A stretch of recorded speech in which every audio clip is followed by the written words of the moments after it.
성도 여러분 안녕하십니까? 새벽 말씀 묵상입니다. 일기예보를 보니 아마도 오늘이 이 가을을 만끽하기에 가장 좋은 날씨가 되지 않을까 합니다. 앞으로도 계속 흐리고 가을비 소식이 전해옵니다. 오늘 일부러라도 공원에 가셔서 우리 주님께서 선물해 놓으신 가을의 정취도 즐기시고 맑은 하늘을 보시고 예수님 오시는 그곳을 쳐다보시고 소망을 품으시는 여유를 가지기를 기원합니다. 압살롬이 죽고 다윗은 다시 그가 지은 다윗성으로 귀환할 수 있었습니다. 다윗이 그 성을 떠난 것은 전적으로 자신의 죄 때문이지요. 그는 사람으로서 짓지 말아야 할 가장 끔찍한 죄를 지었습니다. 그는 강간죄에다 청부살인, 거짓말까지 하는 죄를 저질러졌죠.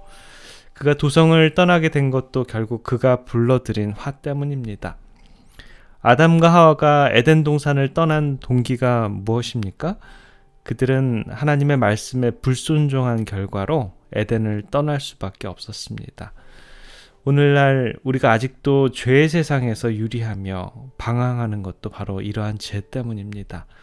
죄가 해결하지 않는 한 우리는 이 세상에서 해방될 수가 없습니다.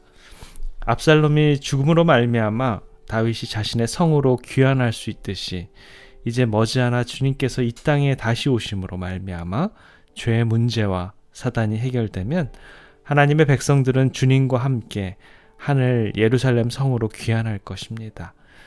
그러기에 다윗의 귀환은 머지않아 주님의 재림으로 말미암아 예루살렘 도성으로 돌아갈 성도들의 귀환을 상징하게 됩니다. 주님께서 다시 오시면 모든 죄악과 범죄를 끝내시고 사단의 권세를 타파하신 다음에 그분을 사랑하는 자들을 데리고 하늘 예루살렘으로 귀환할 것입니다. 이것은 바로 성경의 결론이지요. 주님의 재림이 없다면 우리의 믿는 바도 헛것이고 주님의 재림이 없다면 복음은 무력해집니다. 복음의 마지막은 주께서 죄의 세상과 사단을 끝내시기 위해 이 땅에 다시 오셔서 그의 백성을 하늘 예루살렘 성으로 데리고 들어가는 것입니다.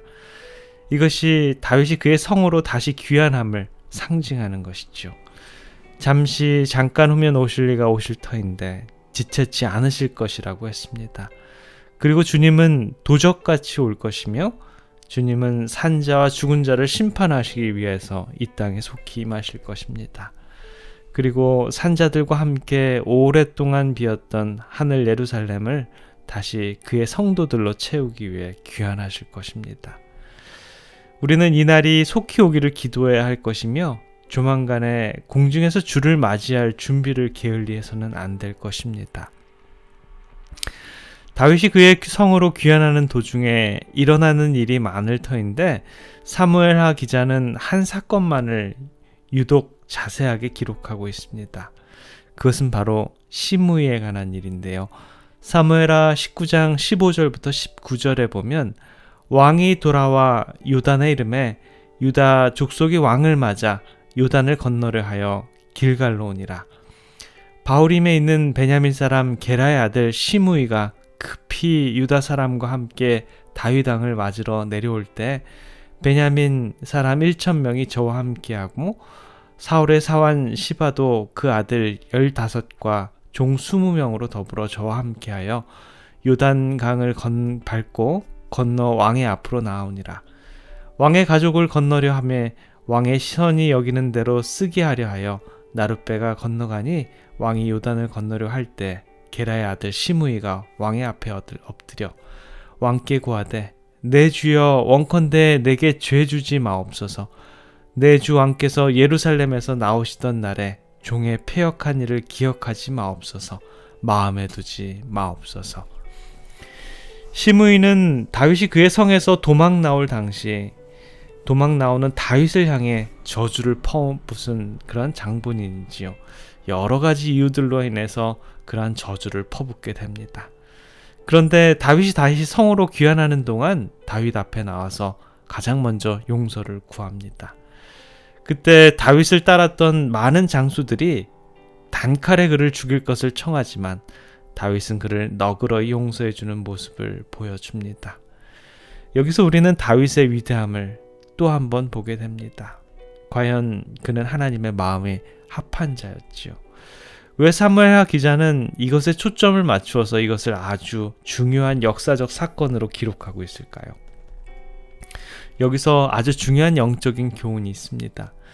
주의 재림을 기다리는 재림 백성들이 주께서 오시기 전까지 어떠한 삶을 살아야 할지를 잘 보여주는 사건이라고 생각이 되는데요.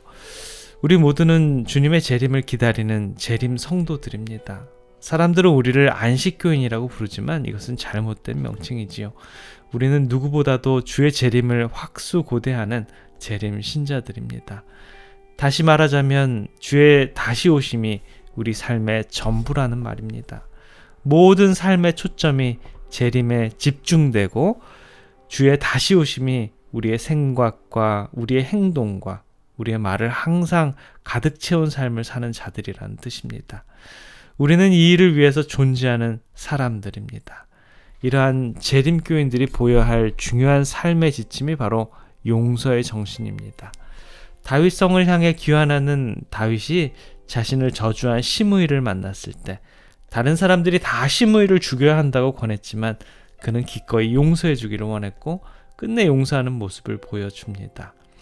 오늘날 주의 재림을 기다리며 새하늘, 새 땅을 새 예루살렘 성으로 귀환하기를 원하는 재림 성도들이 서로에게 해야 할 가장 중요한 것은 바로 용서입니다. 용서하지 않는 자가 또 용서받기를 거절하는 자는 결단코 하늘 도성으로 귀환하지 못할 것입니다. 우리는 용서의 삶을 살고 있습니까? 우리는 용서를 구하는 일에 게으르지 하지는 않는지요. 용서하고 용서받는 것이 바로 하늘 예루살렘을 향해 귀환하는 재림 성도들의 참된 모습이어야 합니다. 용서하고 용서를 구하고 개인적으로 아니면 교회 차원에서 누가 어떤 잘못을 우리에게 했던지 하늘 도성을 향해 귀환하는 재림 성도들을 용서하는 자들입니다. 어떤 손해를 보았던 어떤 피해를 입었던 하늘 도성을 향해 귀환하는 왕같은 제사장인 재림 성도들은 무조건적으로 용서하고 용서받는 자림을 기억하시려 나도 그 일원임을 확신하시는 오늘 하루의 삶이 되시기를 간절히 기원합니다. 기도하겠습니다. 사랑의 아버지 하나님, 다윗의 위대함은 그가 진정한 용서할 수 있었던 그러한 점입니다. 그가 비록 엄청난 죄를 짓고 결국은 죄의 결과로 수많은 일들을 겪게 되지만 그가 용서받고 다시 귀환할 때 그도 또한 용서할 줄 아는 믿음의 의인의 모습을 보여줍니다. 아버지 하나님, 저희들의 삶도 용서받는 자의 삶이 될 수 있고 또 저희들도 남들을 용서하는 주님의 백성들 되도록 주님 인도해 주시옵소서. 오늘도 주님 저희들과 함께 해주시고 하나님의 모습을 하나씩 하나씩 닮아가는 우리들의 삶을 축복해 주시옵소서. 사랑 많으신 우리 구주 예수 그리스도의 이름으로 간절히 기도드립니다. 아멘.